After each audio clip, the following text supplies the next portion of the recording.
Hello, everyone. So excited to invite you to this week's People Proud podcast by HiBob. I'm Tali Sachs, one of your co-hosts. I'm a senior content marketing manager here at HiBob, and I write and run your guides, blogs, long-form thought leadership content. I work very closely with Ken Matos. I'll let him introduce himself.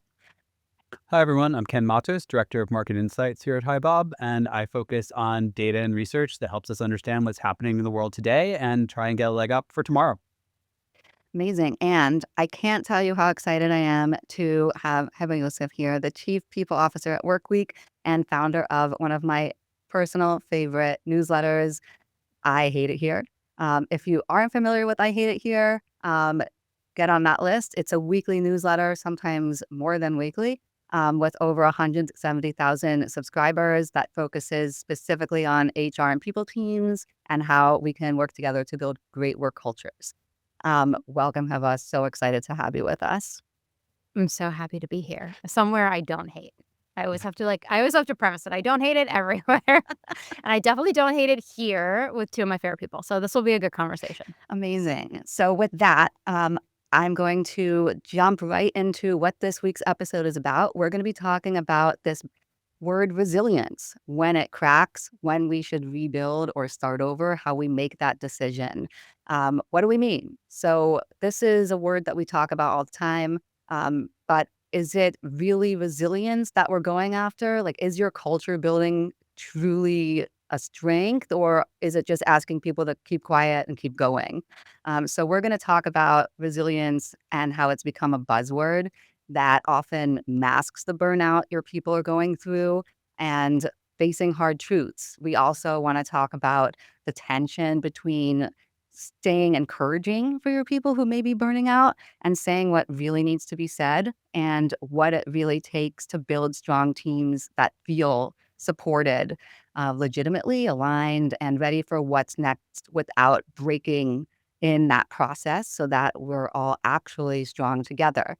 So, with that, let's dive into the conversation and ask ourselves, are today's companies generally building resilience, or are we just seeing companies kind of testing the waters to see how much they can get away with? I love that question because I do think like resilience is only truly built from overcoming like a hardship. And I think a lot of us build it potentially in our personal lives before we even figure out how to build it in our professional lives. And I think organizations end up benefiting from recruiting highly resilient people, but we can't continue to kind of like treat them badly and deliver the hardships to them and say, okay, but this is going to build your resilience as an employee here. Because I just think that's going to lead them to burnout so fast. Yeah. I think one of the interesting things is there's no upper cap at a lot of organizations. So there's no point where it's like, you are sufficiently resilient. It is, we'll know you have too much when you break, and then we'll go back a little bit. Yeah. And that model doesn't lead to resilience. It leads to people like floating at the edge of burnout. Yeah. I think if you're watching your employees after you make a change at your organization, watch how they react. If you find that they are not reacting well to the change, it could be like your comms, how you manage the change. But the second thing I often say it is it's not a resilient organization, that you are missing that muscle to bounce back from things. And it's not that we should abuse that by like changing things all the time or just being like, oh, but you must be resilient. It's just something we should watch out for because we can help our employees through those changes. We can help them build through the hardships, but it will take time. And I think everyone just some days like, oh, but you'll be resilient. And like suddenly you've manifested this power. And that's like not usually the case. And so I think that also needs to be really studied and watched. Yeah. I agree. I, I see this all the time in people around me, people I speak to through my profession. And I spend a lot of time with individual contributors because I am one. And a lot of the people that I work with are not individual contributors. They're team leads, VPs, C levels, et cetera. And I feel that there's a huge gap often between what management thinks is happening and what people Mm. aren't telling management on the ground level. And my question would be, how can management actually get in the trenches other than a survey? Because people really don't trust these anonymous surveys, even though they're anonymous, and they won't really say what they're feeling, and then they'll just leave. So, Yeah. what do we do about that? How do we get in there? How do we become leaders who have a position of authority, but also one where people feel that you're trustworthy enough to tell the truth so that they're not just pretending to be strong, so that resilience really is something that is pervasive through their own work and throughout the organization. What a, like, giant question to I ask. Like, know, as you that's were me. asking that, my brain was, like, spiraling, honestly. I was like, "Oh god."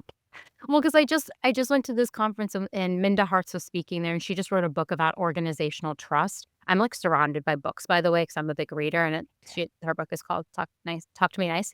Um, and it's about the 7 languages of trust in the workplace, and she was saying trust is at, like, an all-time low in the workplace, and I'm like, I'm not surprised, like, employees are watching corporations lay people off who have been there 20 plus years, or lay people off and give them no severance, or lay people off and say, I'd rather invest in AI. And so, like, I'm not surprised trust is low. But I think if you're asking managers to build that within their teams, it's about the manager needs to understand the person on their team and how they prefer to work. Because I think the fastest way to lose trust is to force everyone to be just like you as a manager. And I think the other piece is you also have to intimately know the work your team is doing. I was actually just having this conversation with a manager the other day, and this manager was saying, "Well, I don't think I should have to, like, ask my team what they're doing this week. It feels very boomery to, like, have to ask, 'What did you accomplish today?'" And I was like, "That's such a interesting thing to say," because I ask my teammate that almost every day, and she's never told me that it's intrusive or too much, and it's a way for me to help her make sure that she's executing on the right work, and we have never-ending trust, because once we built that relationship at the beginning where I said, like, "Here's what we wanna get done week to week," now my check-ins are very light. It's just like, "Here's our major goal for the week. How are you gonna get that done?" She tells me how she's gonna get it done. She goes and gets it done, and by the end of the week, check. I never have to think, "Did she get this work done?" And I think it's because we've spent that time building the trust, because I understand her work intimately. So I think if you're asking managers, all the way circling back to how do you get people to trust you, to make sure that you, the manager, know what's going on and can build any sort of resilience, change management, anything you do with your team, it's about understanding the work they do and who they are as people. And I think that's lost on a lot of people. Agreed. There's one I phrase. Oh, sorry. Go on, Ken. I was just gonna be a nerd. I know that we're both sci-fi fans. Like my English degree is actually I specialize in science fiction, and what you were saying about managers reminds me of Star Trek: The Next Generation and how Captain Picard just knows intimately every single specialization on the Starship Enterprise. And he can just jump in and mentor somebody or do it himself if there's a problem. And I've always thought of him as one of my ideal managers in that regard. Um, Yeah. and like where Because he knows because everything, he right? knows Like you everything and he asks questions. And you could go say like, "Hey, I'm encountering this issue, like, what should I do?" I have yet to encounter, I've yet to have a manager who hasn't done my job already and can't help me in that regard. But if you think about corporate America structures, a lot of people end up in a manager job when they maybe haven't done everything. The thing about HR, though, that I think is really interesting is it is really hard to become a CPO if you have not touched almost everything in HR. It's very rare, whereas I've seen people who are CMOs become CMOs because they're really good at this one thing in marketing that's gonna position the company correctly, or I've seen people become CFOs because they're the CFO you want when you're raising venture capital, when you're building your forecast, doing that type of stuff. I very rarely have seen a CPO who's become a CPO who has not had to do all of HR first. Maybe that might be a hot Mm. take. That might be a hot take. I actually have a hot take because Okay. I'm going to be a little controversial against the two of you. Hit 'Cause me. I don't think that the best managers necessarily have done your job. I think that's a really high standard. Like, I love Picard, but Picard is like the icon, and trying to be Picard leads to manager burnout and resilience problems. Where I think something you said, Hebba, that I thought was really important was I help her accomplish her stuff. I once had a manager who honestly didn't know what I did. They didn't really understand it, but they were like, "What do I need to do to enable you? Who do I need to talk to you? How do I get this out of your way?" I I don't. You play with numbers, Ken, and the Yeah. number you spit out makes the boss happy. But like, how do I make sure that you don't have to deal with things that I can help you with? And we had a great dynamic. I was like, I love this boss because they don't try to do my job, but they Yeah. make it easy for me to do my job. And Maybe I'll take your hot take and I'll go yeah, back and I'll say what you said. yeah, because it's the same thing, but like sometimes it's like I can tell you how to do it, and sometimes Yeah. it's like I'm just gonna get that person out of your way. Like Yeah. you go do the thing. That's a good point. No, like, I will take that hot take. I will take that in consideration. I'll take that too, because I'd also say that, Heather, you're really lucky to have always had a manager who at least understands what your job is at whatever Yeah. level you are. And Yeah. I have rarely had that in my career. So often I've had a manager who has a lot of management experience in some part of marketing, digital or PR or whatever it happens to be, and not at all in creative processes or writing or storytelling, and they just Mhm. want it to magically work and like, "Oh, I need a 3,000 word piece tomorrow." And I'm like, "That's not gonna happen." And this is, of course, before AI, and it just doesn't happen like that. And, Yeah. it's a lot of, like, justifying why it takes so long or why something, despite all the tools in the world, needs to take time because you want quality to differentiate yourself from everyone else in the market. Um, Yeah. yeah, and I will say in HR, all of my managers had done HR. When I became an executive, very few CEOs I have worked with understand or have done Mm. HR. Yeah. Most of them know, like, the output they want, but not necessarily how we get there. They know, like, the desired environment they want to have, but don't really know all the steps it takes to get there. And so I do think that's, like, one difference I'll call out. Like, all my managers in HR had done HR before. Once I got to the executive Oh. level, very few CEOs know Uh-huh. what the hell I'm talking about when I'm explaining our benefits enrollment Why? or Why? why I'm changing our I'm like, providers or I why our increase was I 9% this year versus 6% the previous you. year. Like, those types of things, I think when you get to the executive level or your HR reporting to an executive gets really tricky. Yeah.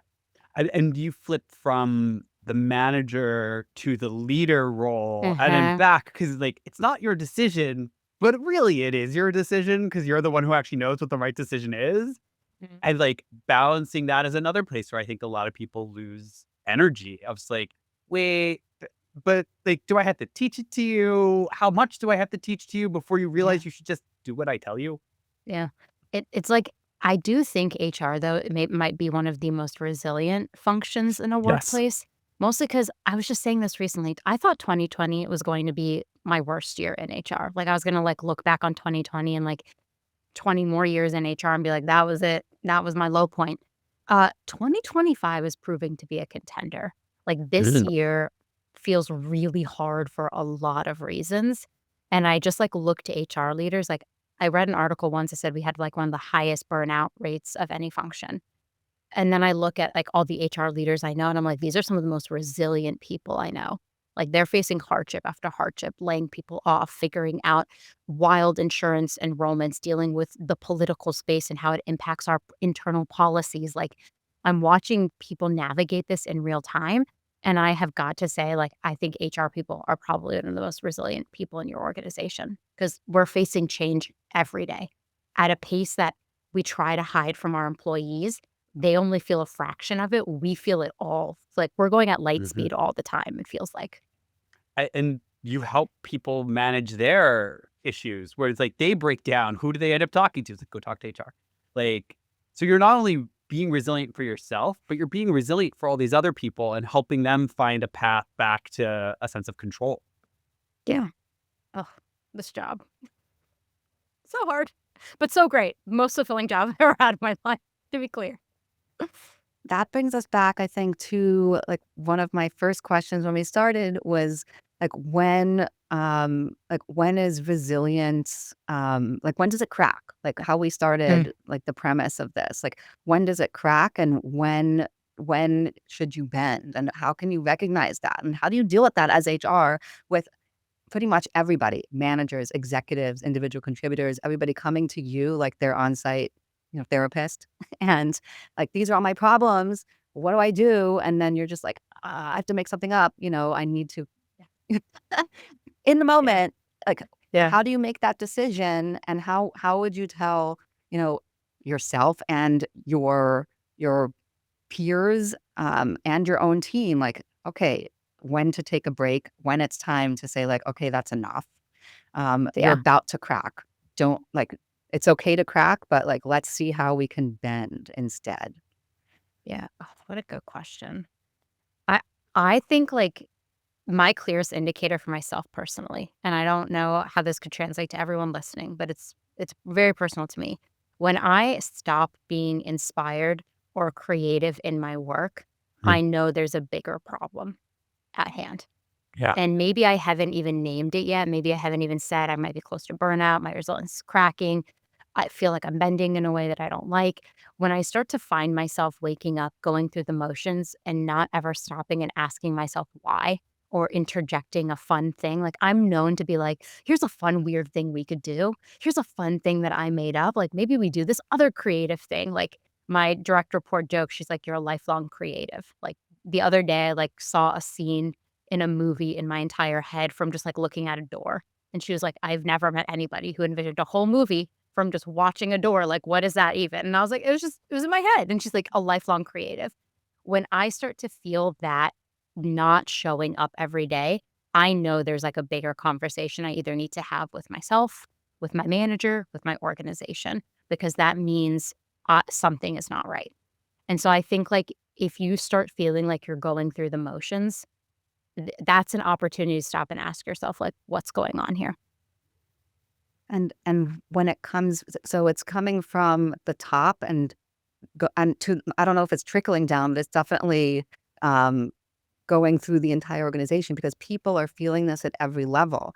And as an HR leader, how do you approach those conversations with everyone? Like, would you take the same approach you just, like, described for yourself? Like, "Okay, let's Yeah, reevaluate. Is this still the place for me? Is this the path I wanna be on?" Like, how do you have those conversations with managers of large teams or with critical team members yeah. who are like, I just need a break." Like, sometimes, maybe you need a leave of absence, or maybe it's time to say goodbye, or maybe just, take a week off. Like, how can you gauge that, and how do you approach those? I am always watching our employees. I feel a little sick saying that. I'm not watching them in a way to, like, police them, but I'm watching them in a way to observe what the vibe is. And so the funniest thing is I'll go to my direct report and be like, "Do you think the vibes are off?" She'll be like, "What do you mean?" I'm like, "I don't know, like, people just don't I'm not seeing the engagement in Slack. I'm not seeing the engagement in our all hands. I'm not seeing the excitement about this thing that we just said. Like, do you think the vibes are off?" And throughout the year, I'll probably ask her this question like no less than 10 times. A lot of the time she'll say no, like you're overreading it. And then sometimes she will say in the rare occasions, yeah, I think so. I think like it's just been a lot for this last like we just went through a hurdle as a company where we had multiple events in a row Mm. for like 6 straight weeks. And I you could tell our events team was, like, tapped out. You could tell everybody who's working on the also tapped out. And so, it was very clear that, like, we had just gone through something as a company and that, like, people just, like, needed a minute to take a break. And, like, thank God we have, like, American Thanksgiving coming up, like, we have holidays that are happening where they can do that, but it's as simple as just, like, observing. Are, like, the normal behaviors that your employees have, are they not happening as much? That I think can tell you a lot. I mean, like, even from Slack, if Slack seems, like, really quiet, I'm like, "Ooh, what's going on?" Because like, we're kind of like a rambunctious company. Like, we will do, like, hot take Fridays, we'll argue different things. One week we talked about the best and worst fast food chains, and so when I feel like the Slack is, like, not popping off as much, I'm like, maybe there's something deeper going on." And the something deeper could just be we just had a big sprint towards a lot of work, and we need to take a beat and celebrate it. It could be that there's holidays that are happening and a lot of people are out, so it's quiet. So I think just making sure you're observing, asking people, and having those conversations, like checking in with managers. How's your team feeling? I've noticed if you do the survey, like I've noticed on a survey, their scores kind of low. What's going on? Even just watching them and observing them in their rituals can tell you a lot about what their mental state is. And once you know, how do you take action? Oh, I like ask the manager. I'm like, what are we gonna do? It's not. I don't believe that I should be the person who drives all the work. I think I can observe a lot of work and then help influence that work to be driven. And that means going to managers and saying, hey, I've noticed your team has been kind of disengaged lately. Like, what do we want to do about it? When it sounds like a we, it's less me coming to a Yeah. manager and being like, disengagement alarm, like let's HR fix it.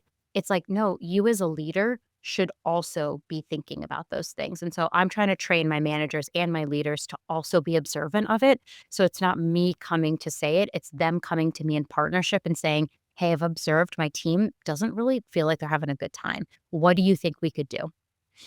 What's a good idea? Should we give everyone the day off? Should we talk to them about their project? Should we check in on their goals? Should we reestablish this fun thing that we're doing? Like, there's a lot of things I think leaders want to do.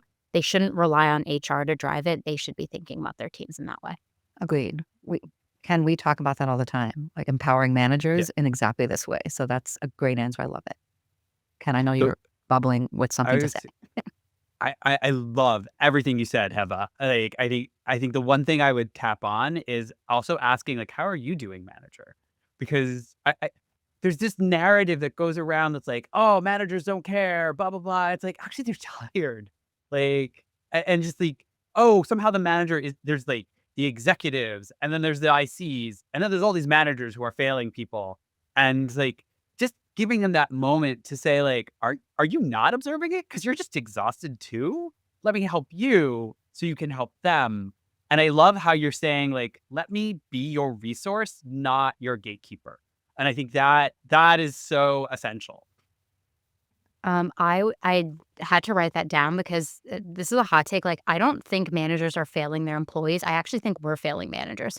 Like, as not society feels like a dramatic thing to say, Yeah, yeah, but like as corporate America, I think we have built this manager job to be something that is so unrealistic. You're expected to coach performance. You're expected to deal with interpersonal issues. You're expected to understand how all the work gets done and allocate it correctly. You're expected to know how to ask for resources. You're expected to give feedback. Those are 5 different major specialties that some people have devoted entire careers to.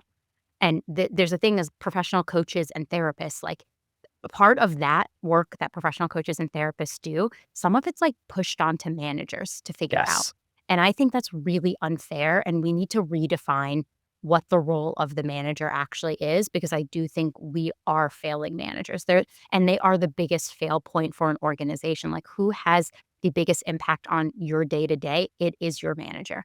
My friends used to tell me in college, and I think she still brings this up to this day. She used to say that, like, my mood when I went into a party was the mood that was set for the whole party. And I was like, "That's wild. Like, me, I impact a whole party." And she was like, "You just have this, like, big presence." And I took what she said and really thought about it as me as a manager a lot of times. Like, my inspiration, my creativity, my mood, my attitude, all of that does manifest in my team. When I show up and I'm feeling great, my team is also gonna show up and feel great. If I show up and I'm like, "F this, F that, this company sucks, here's a terrible thing we hmm did," that's going to trickle down to my team.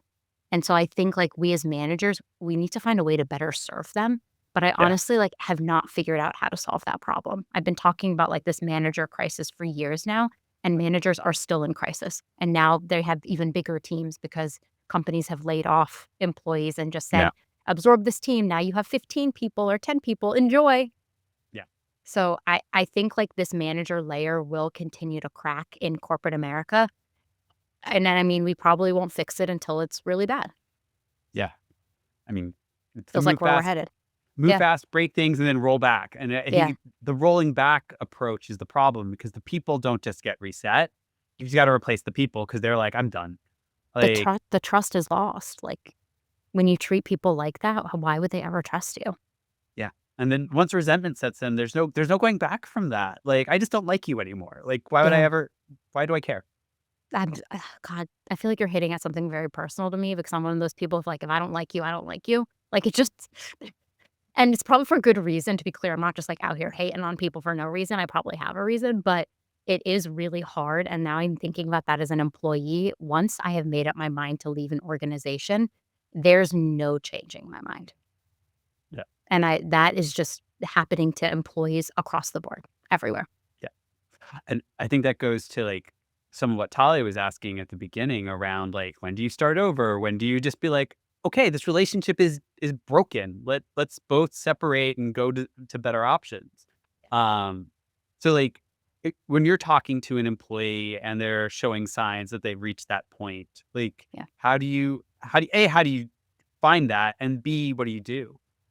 Oh, what a good question. Like, I know when an employee has reached that point, there's, like, some flags that go off, like, kind of "I don't wanna be here anymore. I don't think anything's ever gonna change, and I don't trust these leaders," and I am the kind of HR person who has, like, just very real conversations. This might shock a lot of people, but I will ask employees, like, "Is this an organization you want to be at?" I'm not saying I'm gonna go terminate you after this conversation. I'm asking you as an HR person, "Do you want to be here?" And if the answer is no, I think you should go plan what it is you want to do next. I'm not firing you. Yeah. You can still stay here and work and do work and hate it here. But I think you should also think about yourself and from there figure out what it is that you want to happen. It's okay to have that conversation with employees. Like, do you want to be here? It's even okay to say, I don't know if you can be successful here. A lot of HR people might see that as a Yeah. failure. I do not, because I think I've worked at 4 early stage startups. I will tell you, startups are a very particular environment. I think the 3 of us Mhm. know, the 2 of Yeah. us, 3 of us, there's 3 of us. Yep. Yeah. We know it's not for everyone. And it's very okay to talk to your employees and just say, "Hey, like, I'm not sure you're going to be successful here. I think there's an organization you could be really successful at. I'm not sure it's this one." And it's okay as the organization to take accountability because there is a reason why the employee is not successful. It's not just the employee. It's you, the organization. When you say that, you're saying, I'm not sure we've built an environment where you can be successful. Like, we've had to do a lot of Mhm. work at my organization to be able to hire early career talent because we weren't set up to do that. There's Yeah. like a period of a year where I was like, we don't have documentation, we don't have resources, we don't have manager time to train anyone. So we shouldn't hire anybody who's never been in this environment before because they will fail. That's like throwing and I hate, I'm sorry, maybe this is my one hot take for this episode. I hate when people are like, well, everyone just figures out how to be successful at every organization. I'm like, No. shut your mouth. Shut your mouth. That is an unrealistic expectation. Nobody shows up and is just like, I get it. I know how to do all the work here. I know how to be successful here. They have to learn that. So it's a lot of give and take when it comes to these conversations, but I think having them honestly as an HR person and even saying like, I don't think this is an environment where you can be successful, or saying, I'm not sure you want to be here. How can I help you next? It's not, I'm going to go terminate you. Bye.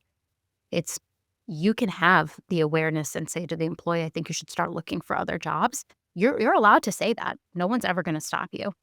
I mean, a lot of HR people are probably listening to this like, why would you ever do that? But I'm like, do it. Let them self-select out of your organization. The worst thing you can do is try to convince someone that you could change. Like, it's like that funny trope of like, I can change him. You probably can't. So why are you trying to convince employees that you could change the environment when really I don't think they're the right fit for your environment? I'm gonna flip it a little bit and ask, hey, well, everybody seems nowadays to be experiencing at least a hint of this burnout and cracking on resilience cracking. So if it's a workforce phenomenon versus a few individuals here and there, when do you start having those conversations with executive leadership about Mhm. maybe this isn't the right way to approach the organization and the employees because we're going to lose a lot of talent.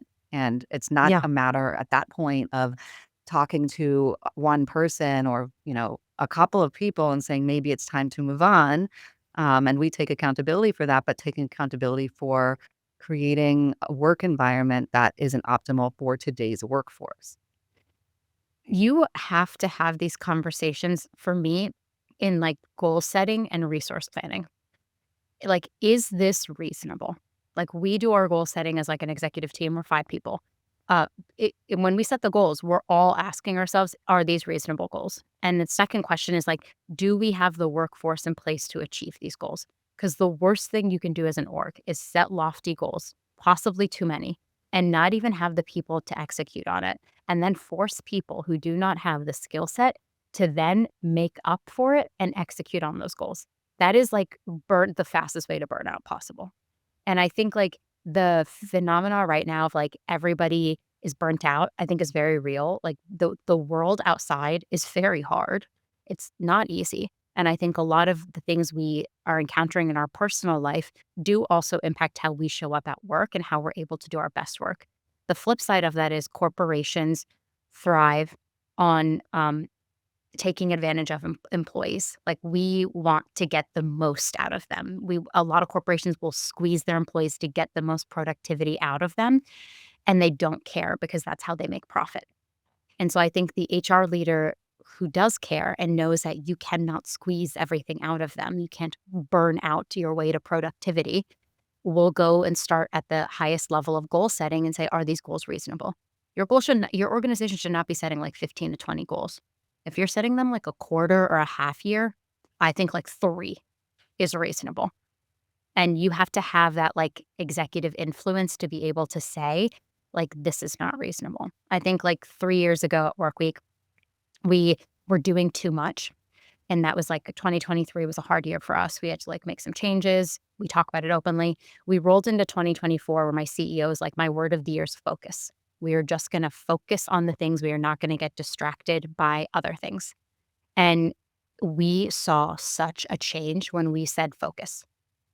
Like, the work got better. The employees felt like we were going in the right direction. So like, I tell that story to say, like, you cannot do too much and force your employees to do everything because they will burn out and the work quality will suffer. So you have to be reasonable about what you're asking. My hot take off of that is that the problem is when the leader doesn't want to make the commitment. So everything stays on the docket and we shove it down, and then the responsibility is on them to just make everything happen. Because my job as the leader is to tell the board of directors or the customer, yes, you will have whatever it is you want, no matter what is going on behind the scenes, rather than owning the role of focus, as you said. It's like, not that we can't do these things. Now is not the time. You as a leader, if you cannot prioritize and do change management right, you should not be a leader. That's like my hot take. I'm so tired of people who become leaders just because they were really good at the work, so they made them the leader. And it's like, eh, no, you're just going to damage your org. So I'm always thinking like long-term vision. What do we want our organization to be? Sure, you can commit to those goals, but I will say in a meeting, like, that's a short-term gain and a long-term hurt. That's going to hurt your organization long-term. Sure, we're going to win it. The customer will be happy for 3 months, but what does that mean for our overall organization? Because if our most talented person leaves, and now we have to pay 3x their salary to replace them, and a bunch of work down the line, a bunch of features we had built out, a bunch of products we wanted to make, we can't make them because you decided that the short term was the gain that you wanted to make. That's a real problem we're having. And I think if you look at like leader tenure, ooh, Ken, I wonder if you have data on this. Like looking at leader tenure with like engagement. Sorry, I'm such a dork. I'm like, what I about love. this project we Oh no, brought? no, no! I'm like, ooh, Oh, maybe research. we should we look at leader tenure? I'm like, I'm curious to know like what the average leader tenure is, either at early stage startups, mid-career companies, because like that could have a real impact on your culture too. Like if you're having leader turnover, leaders are all leaving within a year, 2 years. Are you really building a company or are you just like plugging holes? What I find is a lot of leaders departing an organization is a sign that there isn't alignment on what you're doing and how you're doing it. And so they keep sort of swapping people in and out. I often find that they swap someone in, they discover the problem. They then are like, oh, to do what you want me to do, we have to solve this. Oh, we're not going to change that problem. I'm going to go. And then they bring in a new person, and the conversation never comes back to, there's a fundamental we either have to accept and put out at the beginning or change. And that's what I always get to take when I'm talking to people working at organizations where the leaders are swapping really quickly. Yeah. There's something stuck. The swapping quickly leaders is fascinating to me because they, if you look at what like it cost executive recruiting, the Mhm. executive recruiting costs are wild. They're in like Yeah. the six figures to place an executive, sometimes at early stage startups, and then that'll be the wrong executive. So my take on this is like, do you need an executive recruiter or do you need an HR person first to tell you Mhm. where are all the problems in your organization and let me help you resource plan correctly? Because I think like resource planning is just something people don't understand. They're like, I need this head of marketing. I need this director of product. I need this. And I'm like, do you need those things or do you actually need reasonable goals and a business strategy to execute on said goals? Like, and are you transferring the problem to someone else further down the ladder to solve? Or is this really actually your problem? You just need to solve it. This is my hot take. Nobody knows how to get work done. Like, I just think we as this as knowledge workers, we're just sending emails. Okay. So everyone needs to chill. We're not curing cancer. We're sending emails. But then the second piece of it is like, why does no one understand how work gets done? And sorry, how to do it collaboratively. Like interpersonal dynamics make up so much conflict in the workplace. And I'm like, do I want to spend my emotional bandwidth trying to figure out why this person hates me? Or do I want to spend my emotional bandwidth trying to figure out how to get this work done? And all of that goes back to resilience because I'm like, if you are having to deal with you not understanding conflict in the workplace or feeling like you have an adversarial relationship with someone who's supposed to be your key stakeholder, that is burning so much energy that could be better spent on, I don't know, getting work done. Yeah. I mean, that's probably the number one thing. If you do nothing else, just moving your organization from we're fighting over what to do to a place where we're like, we're trying to solve this problem together. And whatever, as long as it's solved, we both win, Yeah. as opposed to like, I got my answer and you didn't. uh, That just relieves so much pressure. Cause then even if you don't succeed, at least you're rising and falling together. Yeah, I agree. It's like, why are you coming? I hate the phrase assume positive intent because oftentimes I feel like it's weaponized to excuse people's behavior. But when done correctly, if you could just assume that your colleague who is slacking you about the thing to get it done is not trying to attack you and say you did a bad job, but is more so trying to understand what is the status of this project? How can I be helpful? How can we move it along? I think your life would be radically different. And if you find yourself personally defensive all the time, I just want you to stop and ask yourself why. Where is that defensiveness coming from? Is it an organizational trait? Is it a personal trait? Why? Because, like, even I jump to defend my team and my work, and I have to remind myself, hey, that like defensive jump is it's not needed. Like, I don't have to defend that work. Like, why? Who is telling me that I have to defend it? And I think that can help you understand some of the behaviors in your organization too. Couldn't agree more. I experience this uh, all the time at a lower level. And because often, I'm writing and I have so many stakeholders, I need to, you know, kill as many birds with as few stones as possible so that everybody gets their asset. Like, is it a blog, guide, Yeah. whatever it is. And I need to talk to sometimes five different audiences, and they're wildly different audiences. And just opening a conversation that usually isn't had is like, "Oh, hey, this is, what I can do, and this is how I can do it. Here are the options. We're gonna have to compromise, and this Mm, is something that, like, I've had to do just in negotiating, to get my job done, and I'm a really driven person to get the work done, and mm. I'd rather skip the meeting and keep it like a one-line Slack message and be like, "Hey, is this okay? Here it is." And Could like, have been an email. yeah, just let me know. Like, and sometimes like, okay, this sounds weird, or it can be interpreted this way and that way incorrectly if it's typed versus like, let's just jump on, a Zoom or a Riverside or whatever for 2 Mhm. seconds, and then that's it. Whatever saves the most time is my go-to. Um, Love that. And that keeps things fresher, and it keeps the resentment out of the picture for as long as possible. I have to say that we're almost out of time, and we have like 1 minute left. But this has been an incredible conversation. I'm so excited and happy that you are here. I really would love to keep this conversation going. Same. Yeah. And Ken, as always, thank you. Uh, Thank you for keeping us together, Tali. yeah, we're in I it know. together. We're in the same trench, fighting together. We could do it. Yes. So, with that, to all of our listeners and viewers, thank you so much for joining us for this episode. We will catch you next time, and keep your eyes and ears open for us. We'll be there.